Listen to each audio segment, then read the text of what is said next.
You guys, thank you so much, and we do love you, Jiggy. Yeah. Yes, we love you. I'm coming from KJAG. Dude with the, he's all got the helmet weird thing, and it's like a scary movie. He's like in your nightmares or something. That is insane. I don't know who you're talking about. But Yeah, it's whatever you say. It's not cool. I'll tell you that right now, man. Yeah, All right, dude, what do you it's want, not man? fresh. Actually, this right here works. Even if I comb it down. We're perfect. Bam. Tell me when you're ready to go. Okay, Jimmy, we're out here at Bellator. Hell of a deal, Yeah. my friend. Yeah. You did the weigh-in yesterday. Yes. First of all, tell me about the reaction to some of these fighters getting on the scale and seeing these guys as they're getting ready to, it's go time. Yeah. Well, what we had yesterday, fortunately, we had what we call a mock weigh-in. We had the real weigh-in about 10 in the morning, and then at 5 p.m. we had one for the fans. And so by then they can really rehydrate, and the interviews I get when I ask the fighter stuff are way better on a mock weigh-in because they can actually talk. They're hydrated. Yeah, they've they had got something to those drink. electrolytes back Exactly. So yeah, I love that stuff. Fighters love it too.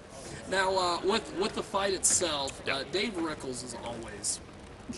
Yeah. He's Dave. Yes, he's a showman, and not only that, he's aggressive. He always finishes or gets finished. It's one or the other with Dave. So we love having him here because the crowd's so far behind him, and he's almost recklessly aggressive. I mean, he just blasts guys. We saw last time. He knows how to turn it on. He knows how to turn on. He knows what the crowd likes, but it's bitten him a couple times. With Pitbull, for example, got knocked out here, and then against John Alessio, he was destroying John Alessio through a bad knee. Yeah. Through a bad knee. Killed him. I asked him at the open workout if he's going to behave this evening. He goes, well, I'm going to try. I went and reread the rules and everything. Well, I've asked him before, are you going to change your style around? Are you going to fix this, and that? And he goes, it wouldn't be me to fight that much differently. He said I could add more technique, I can add new stuff to my game, but to ask me to suddenly kind of be a technician, I just wouldn't be myself anymore, and he understands that.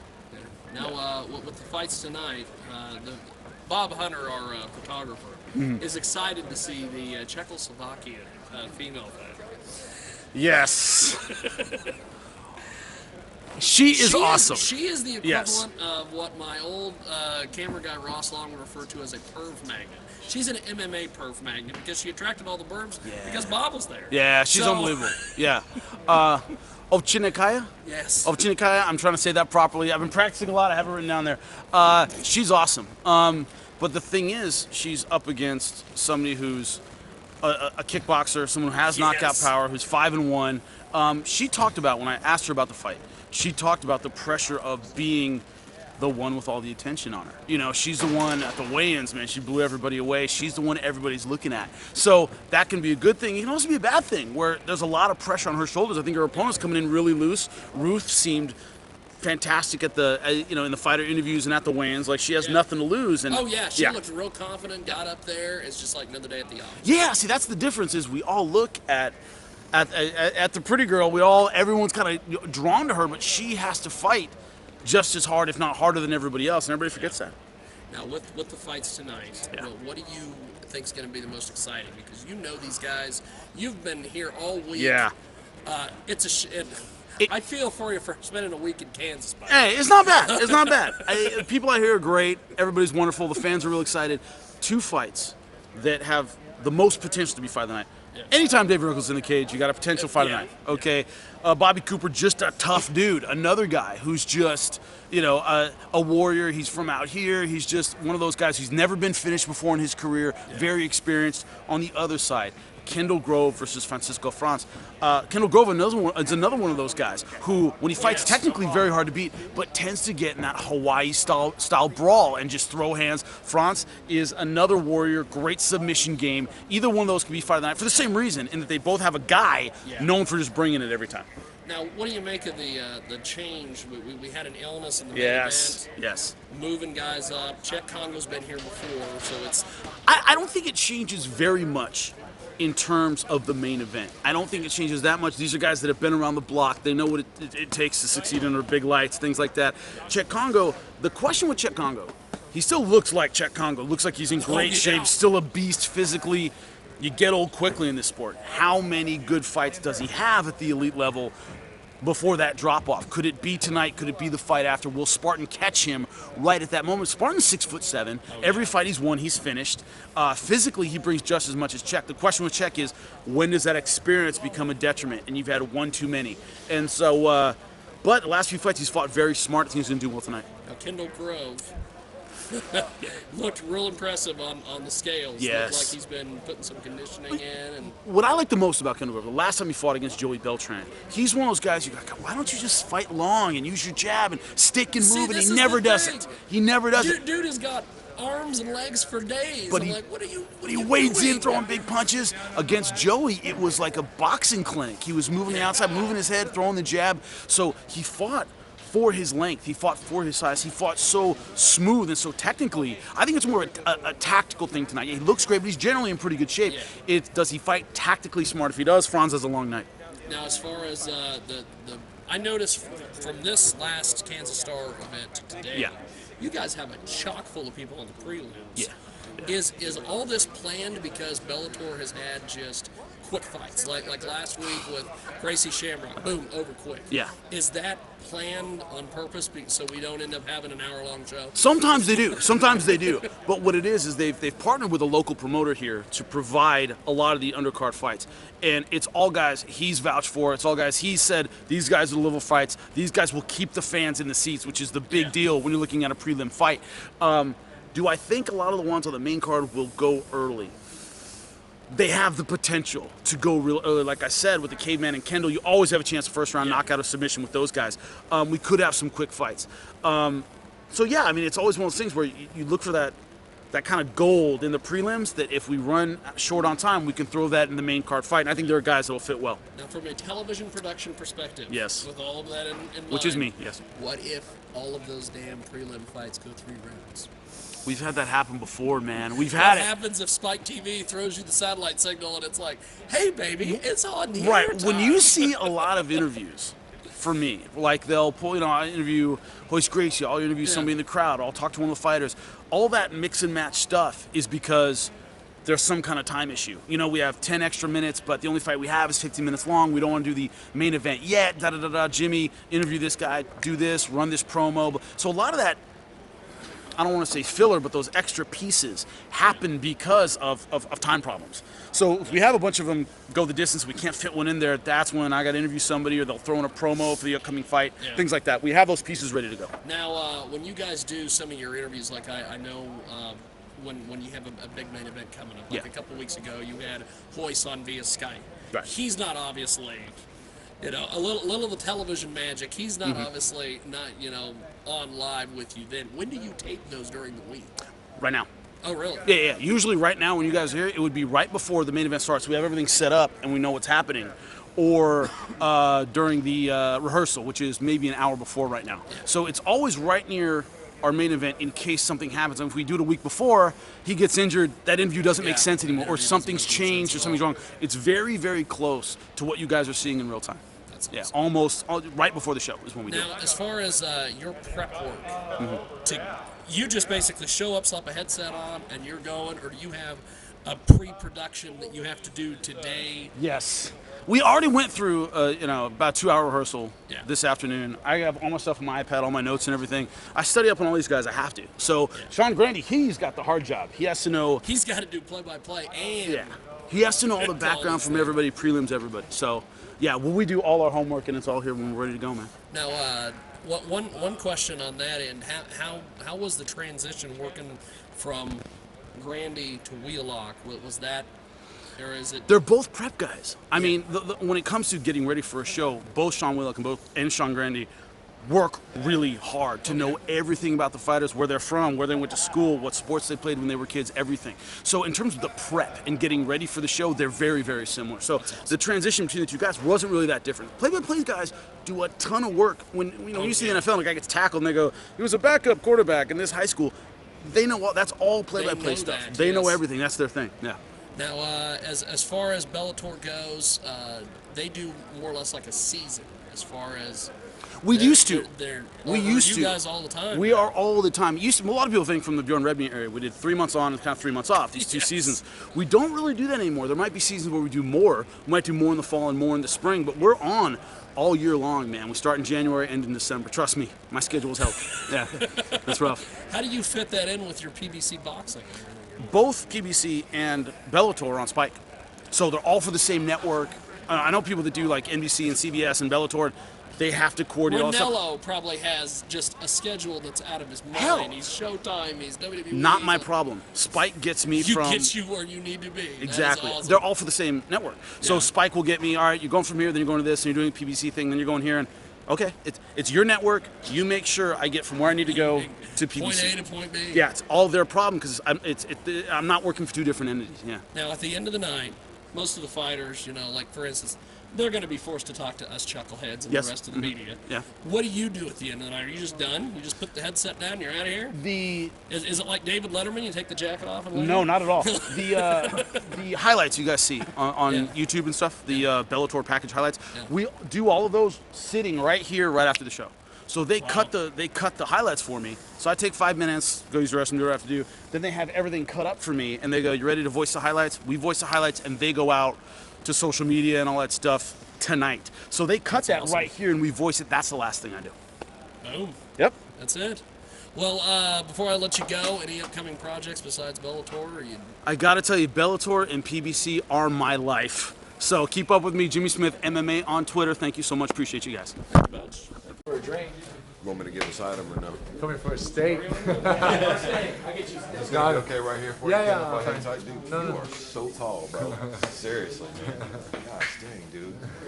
I feel so like demasculated right now. Can you tell you what? When we do the interview, can you squat down a little? I'll bit? just go like Yeah. Even the playing field. Awesome, man. I'm ready when you are, bro. Whatever, yeah. go. Okay, Shoot. awesome. All right, everybody. Andrew Duncan here live at Bellator 150. Kendall Grove, one of the victors tonight. Kendall, it appeared to me that in the first round, it looked like you were getting worked pretty hard up against the cage. Obviously, you end up coming in the second round. A little bit different strategy. It felt like you're able to come away with a knockout. What do you think changed for you during the course of that fight? Well, yeah, I gave him a lot of respect. I didn't expect him to kick my fucking leg the way he did. Hurt. Obviously, I showed it too because it did hurt. But no, I felt I was keeping him at bay. He was trying to look for that big overhand right. He missed. He couldn't find his distance. And then I just took advantage of his weight cut. I'm pretty sure because he's coming around. He used to fight at 205. He's a bigger guy, and so. After that first round, I go in the corner. My cornerman's like, bro, like one of my real good friends, one of my best friends actually, was just like, bro, you lost that round. I think the kicks and then when you need them in the balls, I mean, they didn't take a point, but I just think he edged it. So you got to come on. You got to shoot that right hand, man. That right hand, you're not throwing it. Throw it like how he was just throwing it in the back on me. And I was like, okay. And then he called out a 1-5-3 as a combination. I threw that. I got him against the cage. And then he kind of clinched. I think he panicked a little. Then he was trying to clinch me or get the clinch or the underhooks. And I just came over the top. I felt I hit him a couple times, nothing big. And then I just seen him stretch out a little bit. I just fucking threw the overhand right. And then he dropped. And then I just finished him. Now, you mentioned the weight cut. What advantage particularly do you think that gave you? Do you think maybe it was stamina or what? Oh, it's stamina. Like I knew he was tired after that first round, even though we didn't really mix it up too much. But I made him circle, move a lot on his feet, something that he's really not used to, from what I've seen and what my coaches broke him down in film. And I knew the second round I could start getting to work. I just had to withstand that first round, and because that's when he has all his energy. And but yeah, it's not how you start a fight; it's how you finish.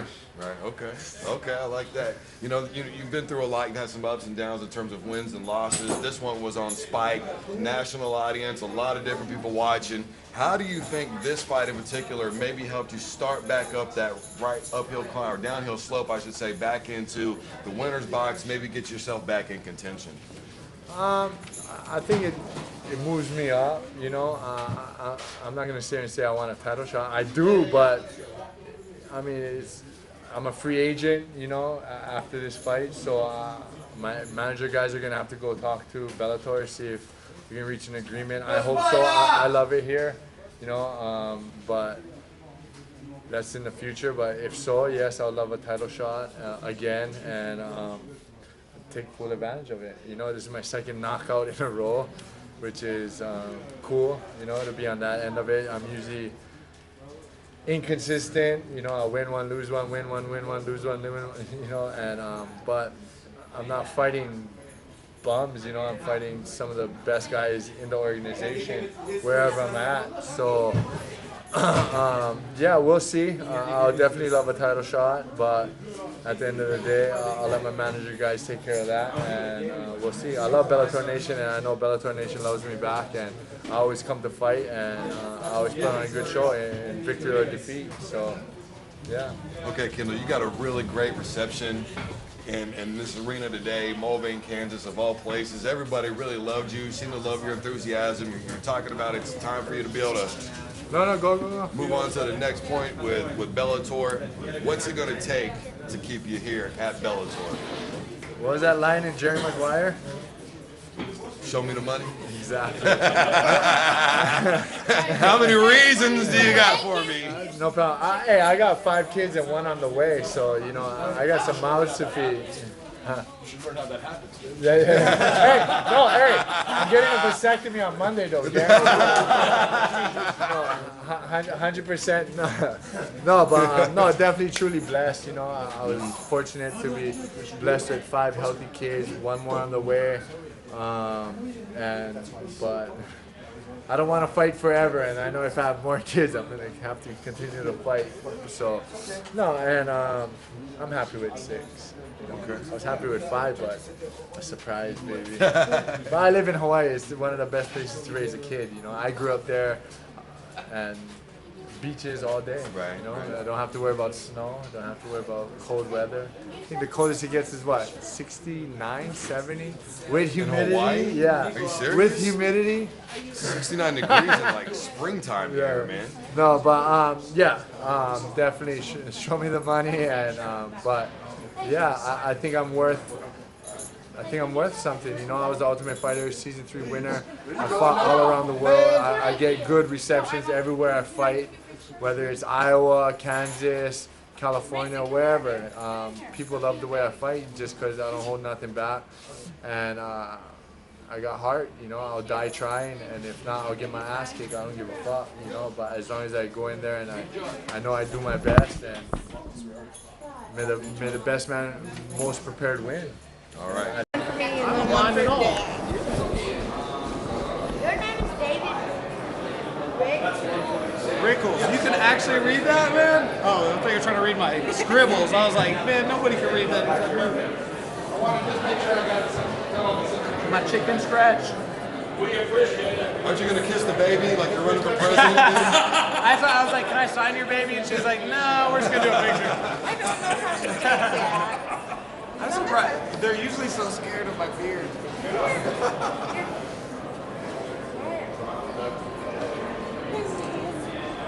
Hold on, buddy. Hold on. Take one more. Sit there. Don't cover your face.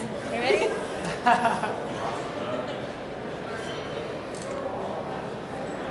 She was watching you with that one. Yeah? What'd you think? She's gonna be a little fighter.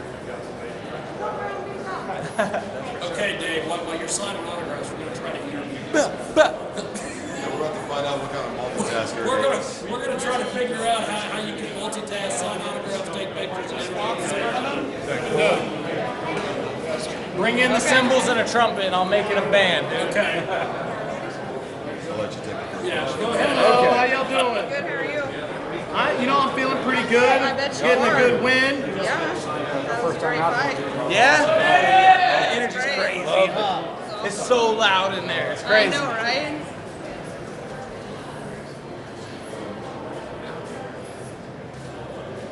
Thanks for coming out. Yes, Good job. I made it. Yeah, what up, dude? Not much, man. I want to keep it moving here. I want to keep it moving. Oh, Good. go God on. bless. We're just going to get a couple bites while you're signing. Is that cool? Sure. It's been a little while since you tasted defeat. I'm curious how you're feeling right now. What's going through your head? Well, I just got to taste a lot of blood from a sacrificial lamb, which was Bobby Cooper. And yeah, man, the King of Kansas has proclaimed his kingdom, and defended it, and it's an honorable time for me. What to you was the turning point of the fight? When I kneed him in the face and split him in half, that was a pretty good time. That's a good one. Did you do anything to set that up? Yeah, like I walked into his punches and then decided I wasn't going to do that anymore. Guys, Yeah. Okay, so Dave. David, look, man, you came out right from the jump. A lot of energy, a lot of intensity. Was that your plan from the get-go? Man, you know, that's kind of how I always start. Like, I'm never a slow starter. I'm always right out the gate, pretty aggressive, and I think they anticipated that, and they were actually crazy enough to tell me that their game plan was to brawl with me. Worst idea ever! But, yeah, so it didn't work out very good. But, you know, Bobby's a good guy, and he's never been finished like that before, so it was nice to get a good win. Knockout! Yeah! Hell yeah! And then we have to be quiet for the picture. I don't understand that. Well done, sir. Well done. I'm good. Thanks, Dave, man. Yeah, thanks, guys. Yeah, of course, of course. What's up, man? Thank you so much, man. Oh. I got my underhook. Afterwards, you were dancing around and to pull blood out there. Oh, yeah. Is this like blood sport for you or what, dude? Is that where you got that from, the motivation? You said you liked that movie. What movie is that? Bloodsport, man. Oh, yeah. Of course, man. Bloodsport, kickboxer, man, all of the above, man.